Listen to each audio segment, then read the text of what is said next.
ఇక్కడ ఈరోజు 3 ఊర్లు తిరిగాం. 3 ఊర్లలో కూడా జనసేన ప్రభావం విపరీతంగా కనిపిస్తా ఉంది.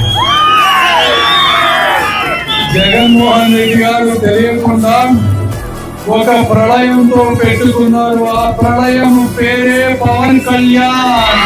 మన పవన్ కళ్యాణ్ గారిని భయపెట్టవచ్చు, వేధించవచ్చు, లేకపోతే డబ్బుతో కొనవచ్చు అనుకున్నారు.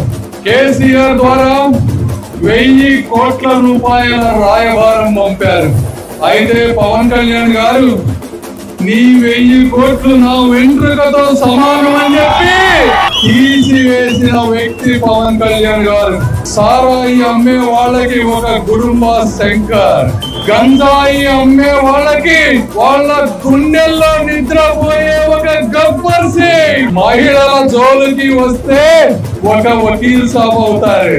బూతులు తిట్టే వ్యక్తుల అందరికీ ఒక భీమ్లా నాయక్ మన పవన్ కళ్యాణ్ గారు నేను చెప్తా ఉన్నా. కాబట్టి జగన్మోహన్ రెడ్డి గారు అర్థం చేసుకోండి, రేపు రాబోయేటువంటి తెలుగుదేశం జనసేన సునామీలో మీరు కొట్టుకుపోతున్నారు అని తెలియజేస్తా ఉన్నారు.